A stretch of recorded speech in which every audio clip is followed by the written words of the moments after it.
Uma escrava grávida foi acusada de um crime que não cometeu. 50 chibatadas era a sentença a uma morte certa para ela e seu bebê. Mas quando o chicote começou a cair, algo impossível aconteceu, algo que fez até os mais céticos caírem de joelhos. Do ventre dela veio um som que ninguém podia explicar. Um som que mudou tudo. Um som que revelou a verdade de uma forma que desafiava todas as leis da natureza. Essa história vai te emocionar do início ao fim. Mas antes de começar, me conta. De qual cidade você está assistindo esse vídeo agora? Deixa aqui nos comentários. E se é a primeira vez aqui no canal, se inscreve e ativa o sininho para não perder nenhuma história incrível como essa. Agora sim, prepare seu coração para a história de Esperança e o bebê que chorou antes de nascer. O sol ainda não havia nascido quando os gritos ecoaram pela senzala. Esperança acordou sobressaltada, seu coração disparando. Aos 23 anos, grávida de 7 meses, ela mal conseguia se mover rapidamente. Antes que pudesse processar o que estava acontecendo, as mãos ásperas do feitor a agarraram. Levanta, sua ladra! Gritou ele, arrastando-a para fora. O Senhor quer falar com você. Agora! Sua mente corria tentando entender. Ladra? Ela nunca havia roubado nada. Trabalhava desde os 5 anos na fazenda dos Almeida, primeiro na casa grande, depois nos campos quando cresceu demais. O feitor a arrastou pelo terreiro. Outros escravizados observavam em silêncio. Alguns desviavam o olhar, outros, como a velha Benedita, sua figura materna, observavam com lágrimas nos olhos, impotentes. Na varanda da casa grande, o senhor Almeida estava com o rosto vermelho de raiva. Ao lado dele, a senhora Almeida sorria cruelmente. E entre eles estava Lúcio, o filho mais velho, o homem que havia forçado Esperança meses atrás, resultando na gravidez. Então é você, trovejou o senhor Almeida. Pensei que podíamos confiar em você. Mas é igual, uma ladra. Esperança caiu de joelhos, as mãos protegendo seu ventre. Senhor, eu não roubei nada. Juro por Deus. Mentirosa. A senhora Almeida desceu as escadas. Meu broche de ouro desapareceu do meu quarto. E Lúcio viu você saindo de lá ontem. Esperança olhou para Lúcio, implorando com os olhos. Ele sabia a verdade. Mas apenas desviou o olhar. Não, não é verdade, ela murmurou. Eu estava nos campos. Benedita pode confirmar. Cala a boca. O tapa do senhor Almeida a jogou para o lado. Ela sentiu sangue na boca, dor aguda no ventre. O bebê. Algo estava errado. Amanhã ao amanhecer, será chicoteada. 50 chibatadas, disse friamente. Mas senhor, ela está grávida. O feitor hesitou. Melhor assim. Não precisamos de mais bocas inúteis. A senhora Almeida riu. Esperança sentiu seu mundo desmoronar. 50 chibatadas. Mulheres haviam morrido com menos. E grávidas. Por favor, poupe meu bebê. Chicoteie-me depois que ele nascer. Faça o que quiser comigo, mas poupe a criança inocente. O senhor Almeida a chutou. Leve-a para o tronco. Que passe a noite lá pensando no que fez. Esperança foi presa ao tronco no centro do terreiro. Suas mãos e pés amarrados, forçando-a a uma posição agachada desconfortável. Enquanto a noite caía, ela chorou. Chorou pela injustiça, pela mentira de Lúcio. Mas principalmente pelo bebê inocente que pagaria por um crime que ela não cometera. No meio de seu desespero, sentiu movimento no ventre, mais forte que o habitual. Como se a criança estivesse tentando consolá-la. Aguenta, meu filho. Deus é justo. Ele vai nos salvar. Mas enquanto permanecia presa, com fome, sede e dor, sua fé vacilava. Onde estava Deus? E como seu bebê sobreviveria? Por volta da meia-noite, Esperança ouviu passos. Benedita apareceu com água. Bebe rápido, menina, sussurrou nervosamente. Esperança bebeu avidamente. Você sabe que não roubei nada. Sei. Todos sabemos. É coisa do sinhozinho Lúcio. Ele quer te prejudicar porque você carrega a criança dele. Tem medo que o bebê se pareça com ele.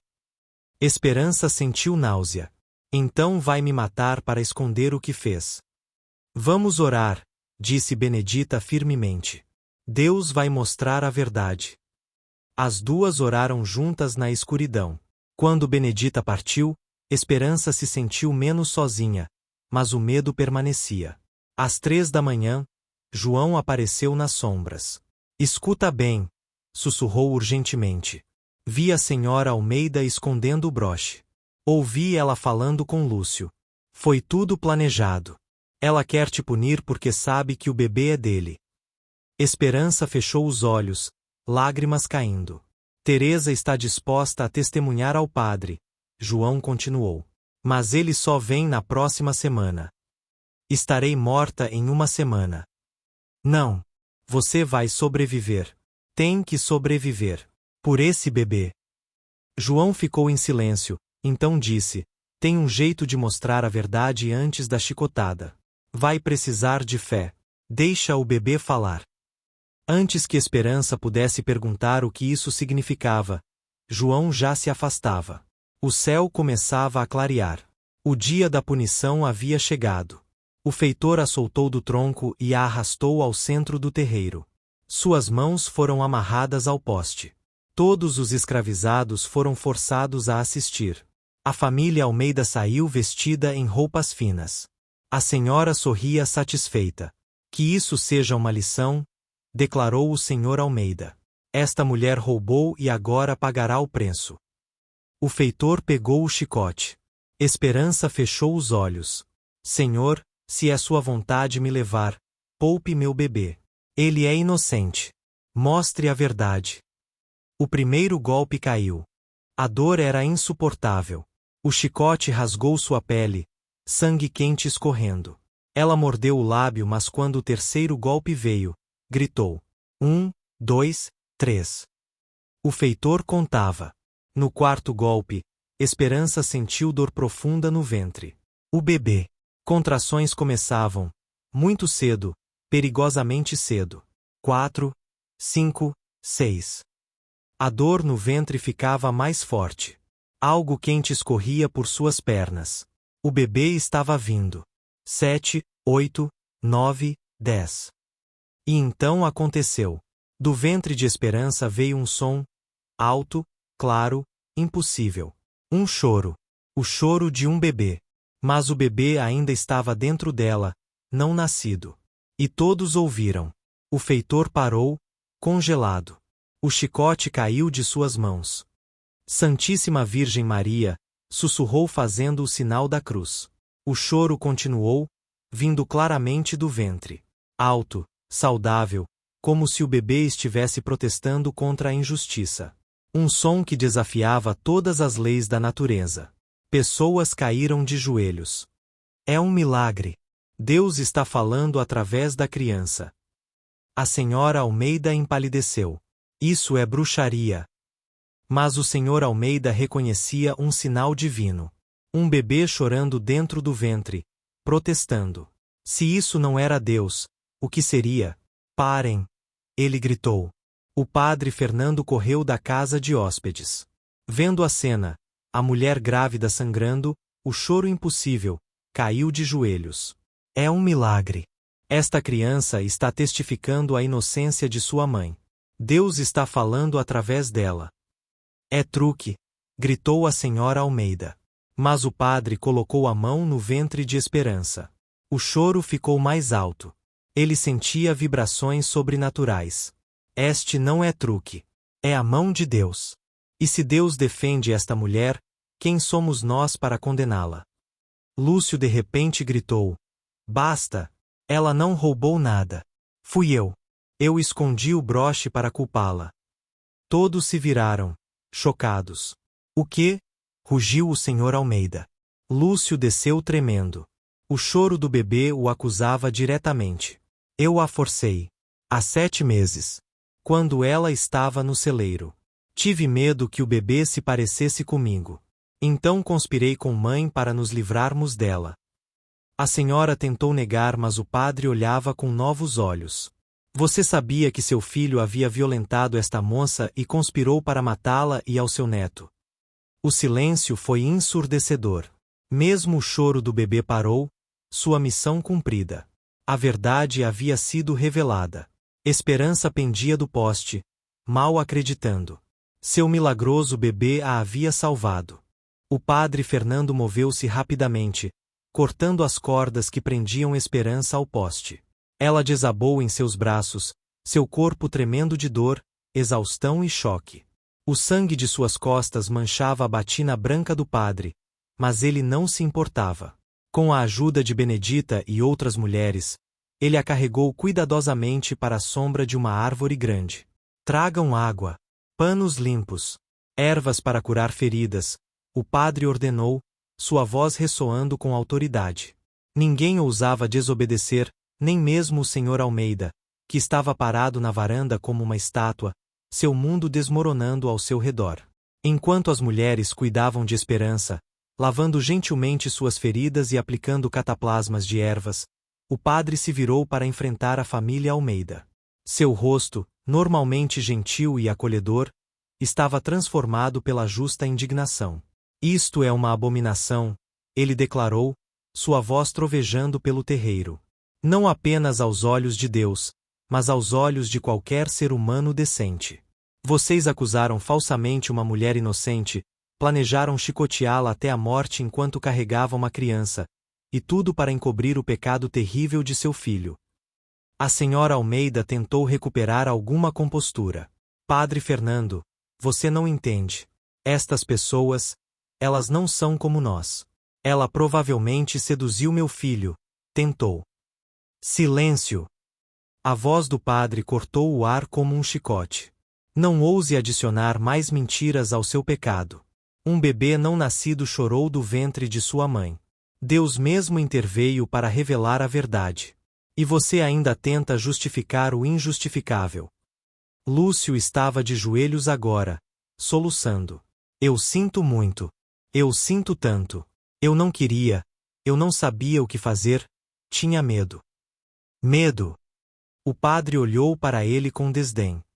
Você tinha medo da verdade sendo revelada, então preferiu matar uma mulher inocente e seu próprio filho. Que tipo de monstro isso faz de você? Do grupo de escravizados, João avançou. Padre Fernando, se me permite. O padre acenou para ele continuar. João se virou para enfrentar os Almeida, sua postura ereta, sua voz clara e firme. Algo raro e perigoso para um escravizado fazer, mas o momento era extraordinário demais para preocupações com consequências. Não foi apenas Lúcio e a senhora que conspiraram, João disse. Teresa, a mucama, ouviu conversas. Viu a senhora Almeida escondendo o broche em diferentes lugares, procurando por ele teatralmente quando sabia exatamente onde estava. Viu documentos sendo preparados para vender Esperança para uma plantação de açúcar no norte, onde as condições são tão brutais que poucos sobrevivem mais de um ano. O plano era livrar-se dela permanentemente. Teresa, uma jovem de talvez 16 anos, saiu timidamente da multidão. É verdade, padre. Eu vi tudo. Eu queria falar, mas tinha medo. Medo de que fizessem o mesmo comigo. O senhor Almeida finalmente encontrou sua voz. Padre, eu não sabia. Juro por Deus Todo-Poderoso, eu não sabia de nada disso. Minha esposa, meu filho, eles me enganaram tanto quanto enganaram você. Mas o padre não estava convencido. Você não questionou quando seu próprio filho acusou esta moça? Não achou estranho? Não investigou antes de ordenar uma punição tão severa? Você é tão culpado quanto eles por sua cegueira voluntária. Um silêncio pesado caiu sobre o terreiro. Todos os olhos estavam no padre, esperando para ver o que ele faria a seguir. O padre Fernando era conhecido em toda a região não apenas como um homem de Deus, mas como um defensor secreto dos escravizados, alguém que usava sua posição e influência para aliviar sofrimentos onde podia. Isto não pode ficar assim, o padre declarou. Esta injustiça não pode ser varrida para debaixo do tapete como tantas outras. Deus interveio aqui hoje, e sua mensagem é clara. Ele vê o sofrimento dos oprimidos. Ele ouve o choro dos inocentes. E ele exige justiça. O que você sugere, padre? O Sr. Almeida perguntou, sua voz tensa. Primeiro, Esperança será libertada. Imediatamente. Você preparará os documentos de alforria hoje mesmo. Ela e seu filho, quando nascer, serão pessoas livres. A senhora Almeida ofegou. Padre, você não pode. Posso e farei. Ou contarei esta história ao bispo, aos jornais, a todos que ouvirem. Contarei como Deus operou um milagre aqui hoje, e como vocês tentaram ignorá-lo. Imaginem a vergonha, o escândalo. Sua família seria arruinada. O Sr. Almeida cerrou os punhos, mas sabia que estava encurralado. Muito bem. Ela será libertada. Segundo, o padre continuou, você fornecerá a ela uma casa, terras e meios para se sustentar, considerando isso como compensação pelo que sofreu. Isso é extorsão. Isso é justiça. E terceiro, o padre olhou diretamente para Lúcio. Você reconhecerá publicamente a criança como sua. Dará seu nome, garantirá que tenha todos os direitos de um filho legítimo. Educação, herança, tudo. Lúcio olhou para o padre com olhos arregalados. Mas minha família, minha reputação. Deveria ter pensado nisso antes de violar uma jovem inocente e tentar assassiná-la para encobrir seu crime. A senhora Almeida estava histérica agora. Isto é absurdo. Transformar um bastardo em herdeiro? Dar propriedade a uma escrava. Ela não será mais escrava, o padre disse friamente. E a criança não é bastarda se você a reconhecer legalmente, Lúcio. Esta é minha oferta final. Aceitem, ou eu exponho tudo. E acreditem, quando o bispo souber que Deus operou um milagre em suas terras e vocês tentaram ignorá-lo, as consequências serão muito piores do que perder um pouco de propriedade e orgulho. Naquele momento, um gemido baixo veio de onde Esperança estava deitada. Benedita gritou. O bebê está vindo. As contrações estão fortes. O padre correu para o lado dela. O estresse da tortura, os golpes de chicote, tudo havia desencadeado o trabalho de parto prematuro. Esperança estava pálida, seus olhos semicerrados, seu corpo tremendo. Resistir, minha filha, o padre sussurrou, segurando sua mão. Seu bebê milagroso está pronto para entrar neste mundo. Precisa ser forte por ele. Esperança olhou para o padre, lágrimas escorrendo por suas têmporas. Ele vai estar bem? Depois de tudo. Deus o protegeu até agora, o padre disse suavemente. Ele vai protegê-lo no nascimento também. Tenha fé. As próximas horas foram intensas. As mulheres formaram um círculo protetivo em torno de Esperança, criando privacidade, oferecendo apoio. Benedita, que havia ajudado em muitos partos, guiava o processo com mãos experientes e voz encorajadora. Teresa trouxe água limpa da casa grande. Outras prepararam panos e uma cama improvisada de palha fresca. O trabalho de parto era difícil. Esperança estava fraca da perda de sangue, seu corpo traumatizado pela chicotada. Mas ela lutava, empurrava, recusava-se a desistir. Porque seu bebê milagroso que havia falado do ventre, merecia viver. Merecia ver o sol, sentir o vento, conhecer a liberdade. E finalmente, quando o sol estava alto no céu, com um último grito de esforço e dor, o bebê nasceu. O choro que encheu o ar desta vez era normal, natural, o choro saudável de um recém-nascido. Mas para todos que ouviram, especialmente para aqueles que haviam testemunhado o milagre anterior, soou como música celestial. É um menino! Benedita anunciou, segurando o bebê alto. Um menino lindo e saudável. As mulheres limparam o bebê gentilmente e o colocaram no peito de Esperança. Ela olhou para o rostinho de seu filho, olhos escuros, uma tufa de cabelo preto, pele de um tom intermediário que falava de sua herança mista, e sentiu amor tão avassalador que esqueceu, por um momento, de toda a dor que havia sofrido. Miguel, ela sussurrou. Vou chamá-lo Miguel. Como o arcanjo que luta pela justiça. O padre, que havia orado durante todo o parto, Aproximou-se. Olhou para o bebê e seus olhos se encheram de lágrimas. Este é um menino especial, ele disse. Deus tem grandes planos para ele. Eu posso sentir. E enquanto mãe e filho descansavam sob a sombra da árvore, rodeados por aqueles que os amavam e protegiam, uma nova esperança nasceu naquela fazenda. Esperança de que talvez, apenas talvez, as coisas pudessem mudar. Que a justiça fosse possível. Que até mesmo em um mundo brutal de escravidão e opressão, Deus ainda via, ainda se importava, ainda intervinha pelos inocentes. 3 dias se passaram desde o nascimento de Miguel. Esperança se recuperava lentamente em uma pequena cabana que o padre Fernando insistiu fosse preparada, com uma cama de verdade, cobertores limpos e até uma cadeira. Era um luxo inimaginável para quem passará a vida dormindo no chão da senzala. Na manhã do 4º dia, o padre veio com uma pasta de couro. Seu rosto estava cansado, mas havia satisfação em seus olhos. Esperança, ele disse gentilmente, trouxe algo para você. Sentou-se ao lado dela e abriu a pasta, tirando vários documentos. Estes são seus papéis de alforria. Você é agora oficialmente uma mulher livre. E este é a certidão de nascimento de Miguel, reconhecido como Miguel Almeida da Silva, filho de Lúcio Almeida. Uma pessoa livre desde o nascimento. Esperança pegou os papéis com mãos trêmulas. Isto significa: somos realmente livres. Sim. Registrados oficialmente. Ninguém pode revogá-los. Lágrimas rolaram pelo rosto de Esperança. Nascida escravizada, filha e neta de escravizados, a liberdade era algo que parecia impossível, um sonho distante que ela nunca ousara esperar. E há mais, o padre continuou. Esta escritura é de 3 hectares de terra na parte norte da fazenda. Boa terra, fértil. É sua agora.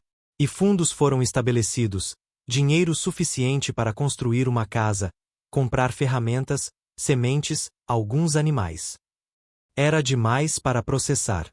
De escravizada a proprietária de terras em dias. Padre, como posso agradecer? Não agradeça a mim. Agradeça a Deus, que operou um milagre através de seu filho. Houve batida na porta. Benedita entrou com caldo e pão. Como está minha menina hoje?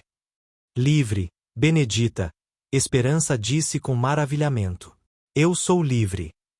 Benedita caiu de joelhos, pegando sua mão. Graças a Deus. Minha doce menina. Você conseguiu. Esperança puxou Benedita para um abraço, ambas chorando. Benedita, quando eu me estabelecer, vou precisar de ajuda. Posso empregá-la? Pagar-lhe um salário? Os olhos de Benedita se arregalaram. Você faria isso? Você é minha família. Não vou começar esta nova vida sem você. O padre sorriu. Isso pode ser arranjado. Vou discutir com o Sr. Almeida. Mas então ficou sério. Você precisa saber que a Sra. Almeida está furiosa. Ela a vê como alguém que destruiu sua família. Seja cautelosa. Mantenha distância dela. Esperança assentiu, lembrando do ódio no rosto da mulher. E Lúcio está consumido pela culpa, o padre continuou. Ele reconheceu Miguel e estabeleceu um fundo para sua educação. Mas apenas Deus pode julgar se seu arrependimento é genuíno. Esperança olhou para Miguel dormindo em seus braços. Este bebê tinha o sangue de seu violador, mas também o sangue dela e de todos os ancestrais fortes que sobreviveram. Miguel seria mais do que as circunstâncias de sua concepção. Ela garantiria isso. 2 meses depois, Esperança vivia em sua própria terra, em uma casa pequena mas sólida. Tinha 2 quartos, uma cozinha com fogão de verdade, até janelas com vidro, luxos além de seus sonhos. Benedita havia se juntado a ela oficialmente, e trabalhavam a terra juntas, plantando milho, feijão e vegetais. Tinham galinhas, uma cabra e planos de expandir. Miguel crescia forte e saudável. Mas havia coisas sobre ele que eram incomuns. A forma como seus olhos seguiam objetos invisíveis, como sabia quando alguém estava chegando antes de ouvirem passos, como animais eram atraídos por ele. Uma tarde, cavalos se aproximaram. O padre Fernando chegou com outro homem em batina. Este é Padre José, apresentou. Ele vem de Salvador. Contei sobre Miguel, e ele viajou para conhecê-los. Padre José se curvou. A história de seu filho alcançou muito além desta região. Há pessoas que ouviram sobre o bebê que chorou do ventre para revelar a verdade. Entraram na casa. Esperança passou Miguel para Padre José, que estudou o bebê intensamente. Extraordinário. Há uma presença nele. Algo além do ordinário. Deus toca certas pessoas de maneiras especiais. Tenho trabalhado com crianças que mostram dons espirituais incomuns, Padre José explicou. Se Miguel desenvolver esses dons, você precisará de orientação. Benedita falou.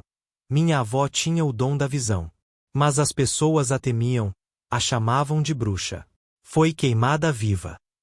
Um silêncio pesado caiu. Era um lembrete de que dons espirituais podiam ser perigosos. Por isso é crucial que Miguel seja criado com cuidado, disse Padre José. Por enquanto, apenas ame-o, crie-o em fé. E observe. Se mostrar sinais de dons, me envie palavra. Há um movimento crescente na igreja, Padre Fernando acrescentou, contra a escravidão. Queremos documentar milagres como o de Miguel, construir um caso para a abolição. Milagres são provas de que Deus se opõe a este sistema. Então documente, Esperança disse firmemente. Se o sofrimento de Miguel pode ajudar a acabar com este mal, vale a pena. Os padres passaram a tarde gravando testemunhos. Quando partiram, Esperança sentiu esperança e apreensão. A vida mudava rápido demais. Mas quando olhava para Miguel, sabia que podia suportar qualquer coisa por ele. 6 meses depois, Miguel tinha 8 meses e engatinhava explorando cada canto. A fazenda prosperava, boa colheita, animais saudáveis, dinheiro suficiente. Mas havia rumores. A senhora Almeida estava obcecada com Esperança e Miguel, consultando uma mulher que praticava artes obscuras, procurando vingança. Uma semana depois, Esperança foi ao rio buscar água. Ao voltar, encontrou Benedita pálida, tremendo. Uma mulher veio, Benedita disse assustada. Velha, roupas pretas, olhos estranhos. Pediu para ver o bebê. Eu recusei, mas ela olhou para a janela e disse que crianças marcadas por Deus atraem forças sombrias. Que Miguel estava em perigo. Ela ameaçou Miguel. Não diretamente. Mas havia algo errado nela. E deixou um símbolo desenhado na poeira, uma marca de maldição. Esperança viu o símbolo complexo na terra. Apague isso. Vamos rezar. Vamos colocar proteção de Deus sobre esta casa. Apagaram o símbolo e oraram por horas. Naquela noite, nenhuma dormiu. Miguel acordou chorando, não choro normal, mas de medo. Seus olhos fixos no canto do quarto. Esperança olhou, mas não viu nada. Ainda assim, o ar estava mais frio, havia cheiro estranho, enxofre e algo podre. Sai daqui, ela disse firmemente. Em nome de Jesus Cristo, sai desta casa. Você não tem poder aqui. Miguel parou de chorar. O ar normalizou. O cheiro desapareceu. Pela manhã, mandou Benedita buscar o padre urgentemente. Quando chegou, contou tudo. Isto é sério, ele disse gravemente. A senhora Almeida contratou alguém para amaldiçoá-los. Vou benzer esta casa, realizar proteção. E falarei com o bispo. Mas você precisa considerar se é seguro permanecer tão perto dos Almeida. Esta é minha terra, meu lar.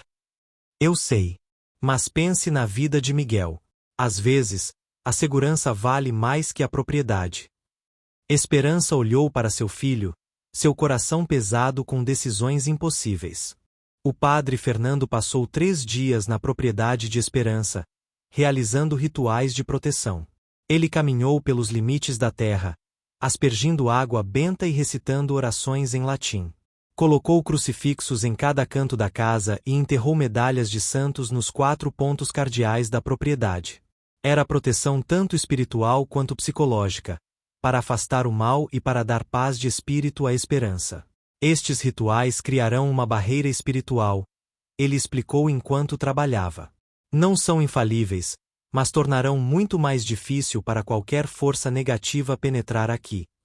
Enquanto isso, Benedita não ficava ociosa. Ela conhecia remédios antigos, ensinados por sua avó, ervas que afastavam o mal-olhado, incensos que purificavam o ar, pequenos talismãs feitos de galhos e fibras naturais que eram pendurados sobre portas e janelas. O catolicismo e as tradições africanas se misturavam naturalmente na proteção de Miguel, como sempre se misturaram na fé dos escravizados. No terceiro dia, o padre chamou Esperança para uma conversa séria. Eles se sentaram na pequena cozinha enquanto Miguel dormia no quarto ao lado, seu berço agora cercado por todos os tipos de proteções. Esperança, preciso ser honesto com você, o padre começou, seu rosto grave. Fiz investigações discretas sobre a senhora Almeida. Ela não está apenas buscando vingança, ela está obcecada. Ela culpa você pela queda de sua família, pela vergonha que agora carregam. E essa obsessão, ela a tornou perigosa de maneiras que vão além do racional. O que você descobriu? Ela tem gastado grandes somas de dinheiro com uma mulher que alguns chamam de curandeira, outros de bruxa. Esta mulher tem reputação na região. Dizem que pode lançar maldições poderosas, que pode fazer pessoas adoecerem ou enlouquecerem. Não sei quanto disso é verdade e quanto é superstição, mas sei que a intenção é real. A senhora Almeida quer você e Miguel destruindo-os.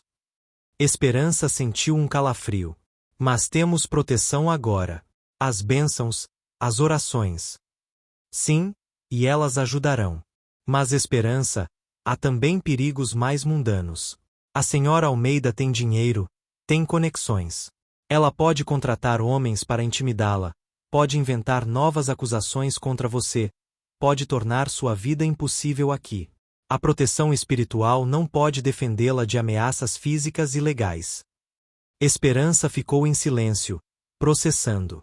Ela amava esta terra, esta casa que construíra com tanto esforço. Mas o padre tinha razão. O que valia a terra se sua vida e a de Miguel estivessem em constante perigo? Há uma alternativa, o padre continuou suavemente. Tenho contatos em Salvador, na capital. Padre José mencionou que há uma comunidade crescente de ex-escravizados lá, pessoas que compraram sua liberdade ou foram libertadas, que estão construindo vidas novas. É uma cidade grande, você poderia se perder na multidão, começar de novo onde ninguém conhece sua história, onde a senhora Almeida não tem influência. Mas a terra, minha casa. Você poderia vendê-la. Ou arrendá-la para alguém cuidar enquanto está fora. Com o dinheiro, poderia estabelecer-se em Salvador, talvez abrir um pequeno negócio. E Miguel? Miguel poderia crescer lá com mais oportunidades, mais segurança, longe das sombras desta fazenda. Esperança olhou pela janela, vendo a terra que havia cultivado, as galinhas ciscando no quintal, a cabra pastando tranquilamente. Esta era sua liberdade feita concreta, tangível. Deixá-la parecia como desistir, como deixar a senhora Almeida vencer. Mas então ouviu um som suave do quarto. Miguel fazendo aqueles ruídos adoráveis que bebês fazem quando acordam. E lembrou-se do medo em seus olhos quando viu algo no canto do quarto, do choro que não era normal, que vinha de terror genuíno. Quanto tempo eu tenho para decidir? Não muito, o padre admitiu. A cada dia que passa, a senhora Almeida se torna mais desesperada, mais perigosa. Eu recomendaria decidir dentro de uma semana. Naquela noite, depois que o padre foi embora, Esperança conversou longamente com Benedita. A velha mulher ouviu em silêncio enquanto Esperança expressava todas as suas dúvidas, todos os seus medos. Minha menina, Benedita finalmente disse, você está pensando com o coração de uma mulher que lutou por cada centímetro desta liberdade. E eu entendo.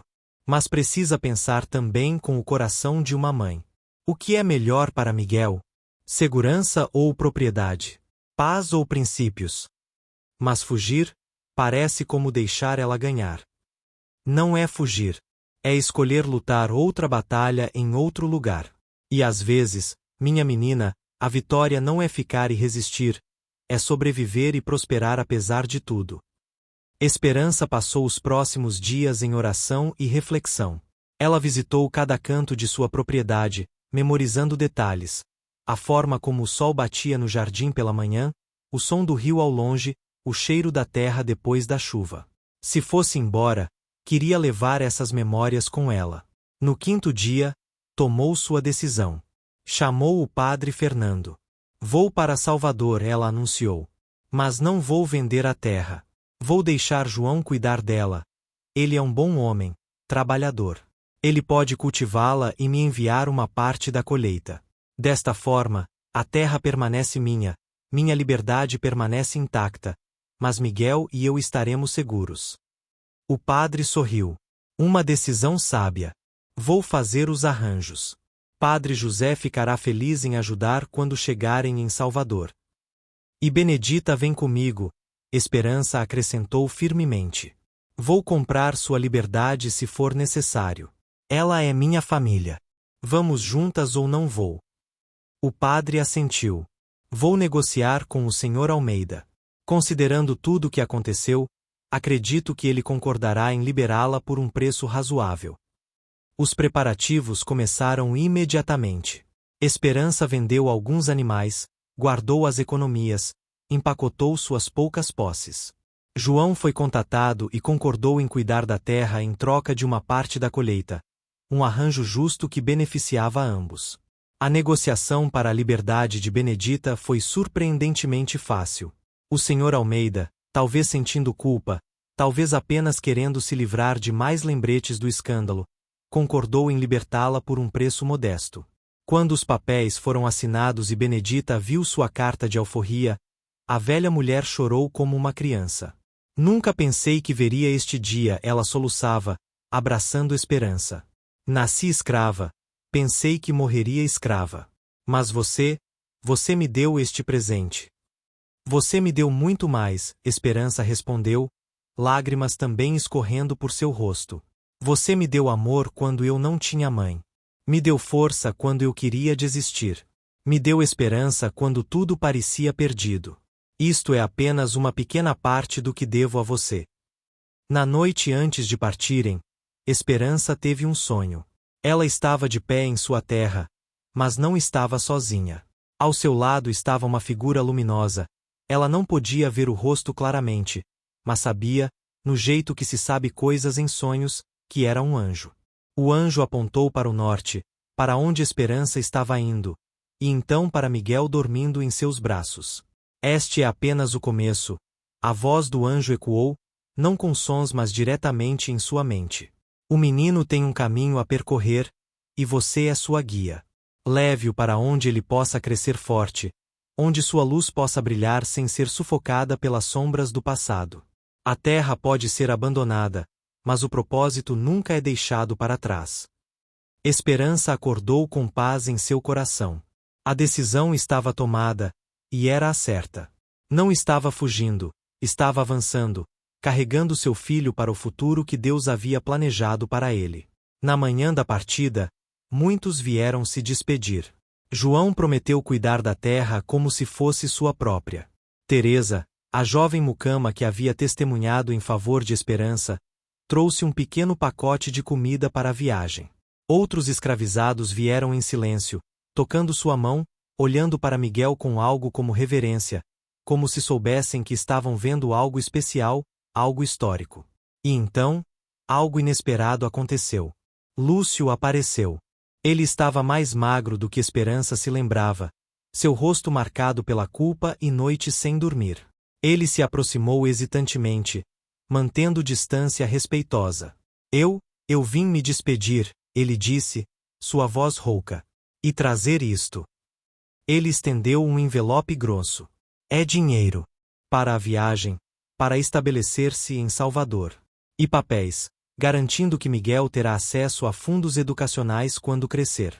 Eu sei que não posso desfazer o que fiz, mas posso tentar garantir que ele tenha todas as oportunidades que meu nome pode proporcionar. Esperança pegou o envelope, seus sentimentos complexos. Raiva, nojo, mas também, pena? Este homem havia destruído sua vida de certa forma, mas também havia-lhe dado Miguel. E ele estava claramente destruído por remorso. Cuide dele, Lúcio continuou, olhando para Miguel com olhos brilhando de lágrimas não derramadas. Ele é especial. Eu vi o milagre.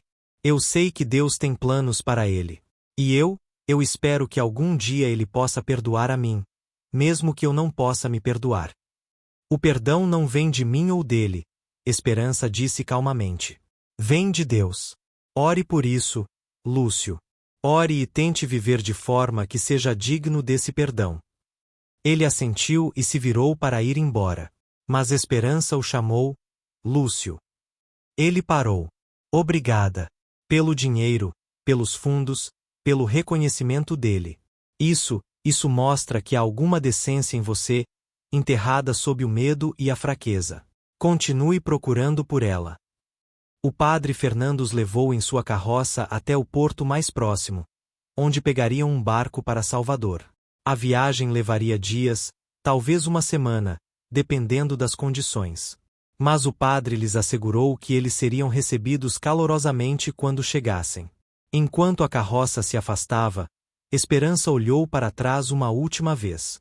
Sua pequena casa, sua terra, a fazenda Almeida ao longe, tudo ficando menor à medida que se distanciavam. Esta era a única vida que ela já havia conhecido. Mas à frente estava algo novo, assustador mas cheio de possibilidades. Miguel, sentado em seu colo, olhou para cima e sorriu. Aquele sorriso grande, sem dentes, que derretia seu coração. E Esperança soube, com absoluta certeza, que havia feito a escolha certa. Estamos indo para casa, meu filho, ela sussurrou. Um novo lar, onde você pode crescer livre, onde sua luz pode brilhar. E um dia, quando você for grande e forte, você voltará. Não por vingança, mas por justiça. Você se lembrará de onde veio, e usará sua voz para ajudar aqueles que ainda sofrem. Este é o propósito pelo qual Deus o marcou. Miguel fez um som, não exatamente palavras, mas algo que soou como concordância. E Esperança sorriu, abraçando-o perto enquanto a carroça os levava para o futuro. A viagem para Salvador foi longa mas sem grandes incidentes. O barco balançava suavemente nas águas, e Miguel, surpreendentemente, parecia adorar, rindo quando as ondas faziam o barco subir e descer. Benedita não era tão entusiasta, passando a maior parte do tempo com o rosto esverdeado, mas ela suportava com sua determinação habitual. Quando finalmente avistaram Salvador ao longe, Esperança ficou impressionada. A cidade era enorme comparada à pequena vila que conhecia, prédios coloridos subindo pelas colinas, igrejas com torres altas, o porto fervilhando de atividade com barcos de todos os tamanhos. Padre José os esperava no cais, sorrindo calorosamente. Bem-vindos, bem-vindos. Venham, tenho um lugar preparado para vocês. Ele os levou através das ruas movimentadas. Esperança nunca havia visto tanta gente. Brancos, negros, mestiços, todos misturados, fazendo negócios, conversando, vivendo suas vidas. Aqui, ela era apenas mais uma pessoa na multidão, não a escrava libertada marcada pelo escândalo, mas simplesmente Esperança. A casa que Padre José havia arranjado era modesta, 2 quartos em um prédio antigo no bairro de Pelourinho. Mas era limpa, tinha janelas com vista para a rua, e vinha com uma pequena loja no térreo. A senhora que morava aqui era costureira, Padre José explicou. Ela faleceu recentemente sem herdeiros. O proprietário está disposto a alugar por um preço razoável. E se você tiver habilidades de costura, pode continuar o negócio. Esperança olhou ao redor, sua mente já trabalhando. Ela sabia costurar. Todas as mulheres na fazenda sabiam, era parte de suas tarefas. Isto é perfeito, ela disse. Nos dias seguintes, começaram a se estabelecer. Benedita assumiu as tarefas domésticas, cuidando de Miguel enquanto Esperança aprendia sobre o negócio de costura. A vizinhança era principalmente de ex-escravizados e pessoas livres de cor. Havia um senso de comunidade que Esperança nunca havia experimentado antes. Uma das vizinhas, uma mulher chamada Ana, foi especialmente amigável. Você vai gostar daqui, ela disse enquanto ajudava Esperança a organizar a loja. Nós cuidamos uns dos outros. E se tiver problemas, há sempre alguém para ajudar. Você também era escravizada? Esperança perguntou. Fui. Por 20 anos. Comprei minha liberdade há 5 anos. Trabalho como lavadeira agora. É difícil, mas é meu. Meu trabalho, meu dinheiro, minha vida. À medida que as semanas passavam, Esperança desenvolveu uma rotina. Ela acordava cedo, cuidava de Miguel, depois abria a loja. Os clientes começaram a aparecer, primeiro curiosos sobre a nova costureira, depois retornando porque ela era boa em seu trabalho. Ela consertava roupas, fazia ajustes, ocasionalmente criava peças novas. Miguel continuava crescendo e se desenvolvendo. Com 9 meses agora, ele começava a dar seus primeiros passos desajeitados, sempre sob o olhar vigilante de Benedita. E as coisas incomuns sobre ele, elas continuavam. Uma tarde, uma cliente veio à loja, uma mulher elegante, de meia idade, que queria um vestido ajustado. Enquanto Esperança tirava as medidas, Miguel começou a chorar do quarto ao lado. Não seu choro normal, mas aquele choro de medo que Esperança havia aprendido a reconhecer. A mulher ficou pálida. O que há de errado com ele? Esperança foi verificar Miguel. Ele estava apontando para a cliente, seus olhos grandes e assustados. E de repente, Esperança soube. Esta mulher tinha más intenções. Não sabia como sabia, mas sabia. Desculpe, ela disse à mulher, voltando à loja. Não vou poder fazer o serviço afinal. A mulher ficou ofendida. Mas por quê? Já comecei a tirar as medidas. Simplesmente não posso. Por favor, vá embora. A mulher saiu furiosa. Mais tarde, Ana veio visitar.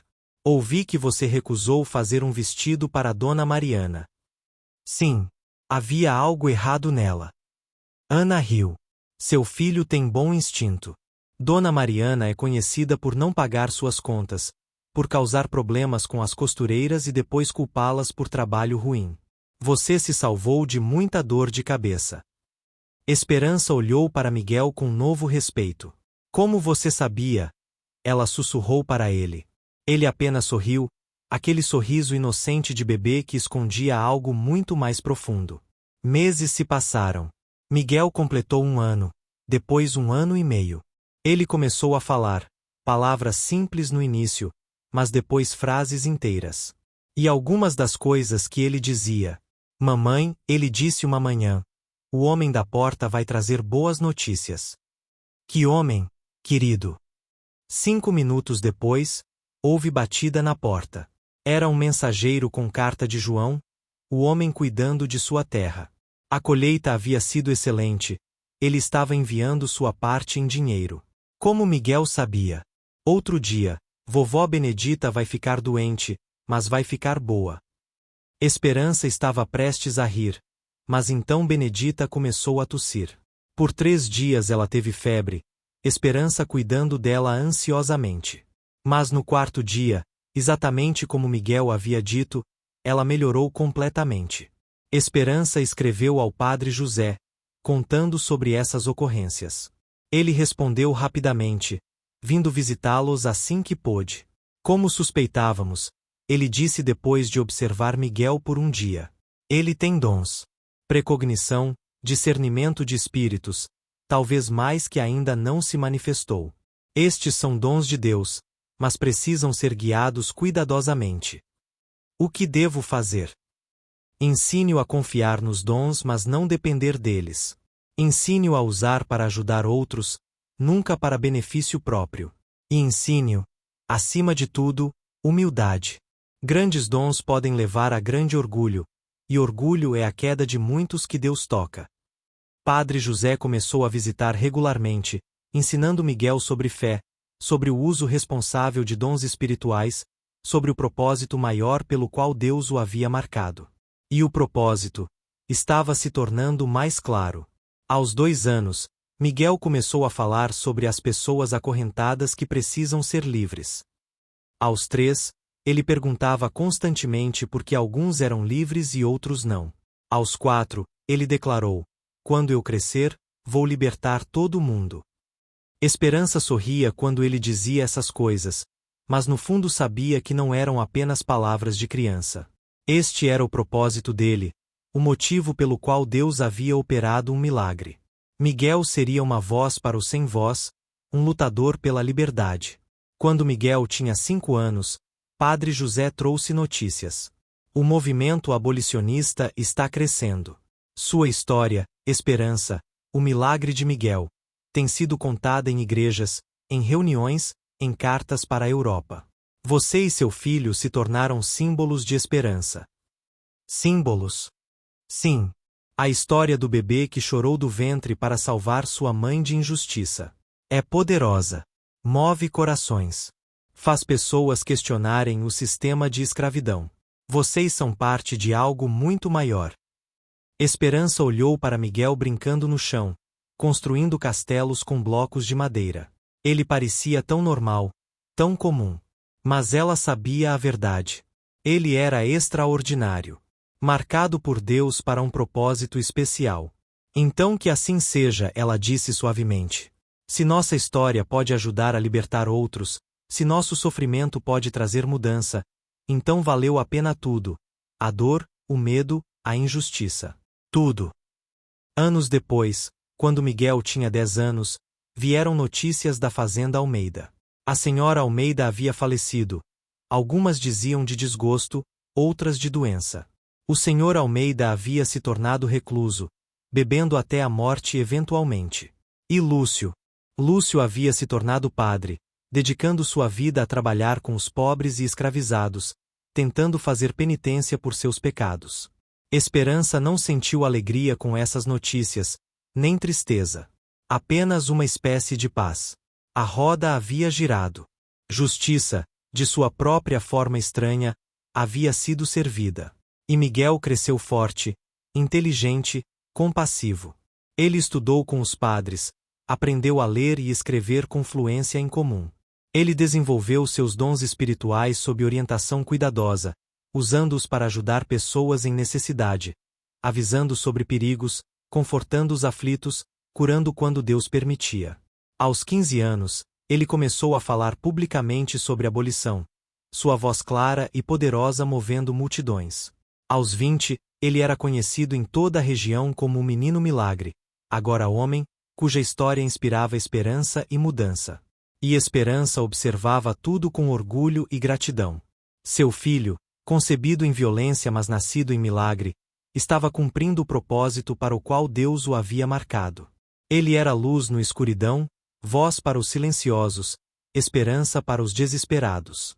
A história que começou com uma acusação falsa, com um bebê chorando do ventre para salvar sua mãe, havia se transformado em algo muito maior. Havia se tornado uma história de redenção, de propósito divino, de esperança inabalável em face de injustiça. E embora a escravidão ainda existisse, embora a luta fosse longa e difícil, Miguel e outros como ele estavam mudando o mundo, um coração de cada vez. Esperança vivia para ver os primeiros passos em direção à abolição. Ela vivia para ver seu filho reconhecido não por sua origem, mas por seu caráter e dons. E quando finalmente fechou os olhos pela última vez, aos 63 anos, foi com um sorriso no rosto e paz no coração. Porque ela sabia que Miguel continuaria. Que o propósito pelo qual Deus o havia marcado seria cumprido. Que o milagre que começou no ventre não havia terminado, estava apenas começando a se desdobrar em toda sua glória. E em algum lugar, ela imaginava, Deus sorria, satisfeito com como sua obra havia se manifestado através de uma mãe acusada injustamente e o filho que a salvou.